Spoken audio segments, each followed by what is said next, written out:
ছোট ছোট বাচ্চা, বিশেষ করে প্রাইমারি স্কুল, হাই স্কুল, এই বাচ্চাদেরকে যদি এই জিনিসগুলা শেখানো ধরেন, কারণ হয় কি, বড়রা শিখলেও কিছু শুনলেও সহজে শিখতে চায় না। একটা মানুষ 25, 30, 35, 40 বছর বয়সে তাকে যদি আপনি কিছু শেখাতে চান, অনেক বেগ পেতে হয়। কিন্তু আপনি যদি একটা ছোট বাচ্চাকে যদি ভালো কিছু শেখান, ওটা কিন্তু তার মাথায় ঢুকে যায়।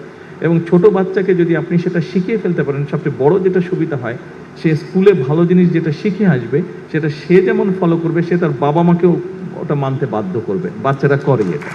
সেই জন্য আমি সিটি কর্পোরেশনকে অনুরোধ করব, এবং শুধু সিলেট সিটি কর্পোরেশন নয়, এই বিষয়টি আমি সকল সিটি কর্পোরেশনকে অনুরোধ করব, আপনারা যদি অন্তত আপনাদের এলাকায় সিটি কর্পোরেশনের ভিতরে যে সকল স্কুল আছে, সেই স্কুলগুলোতে যদি আপনারা কোনো উদ্যোগ নিয়ে বাচ্চাদেরকে এই বিষয়গুলোতে সচেতন করতে পারেন, তাহলে আমরা ধীরে ধীরে এই কাজটি শুরু করতে পারবো, যে পরিবেশকে আমরা আস্তে আস্তে আস্তে ঠিক করে আনতে পারবো। কারণ আজকের শিশুরাই আগামী দিনের ভবিষ্যৎ। তারা দেশ এবং জাতির জন্য ভালো কোনো কিছু আজকে যেটা শিখবে, ডেফিনেটলি তারা যখন বড় হবে, তারা ইনশাল্লাহ যখন একটি অবস্থানে যাবে কেউ না কেউ, তারা সেটি দেশের জন্য, সমাজের জন্য, মানুষের জন্য সেটি তারা অ্যাপ্লাই করবে।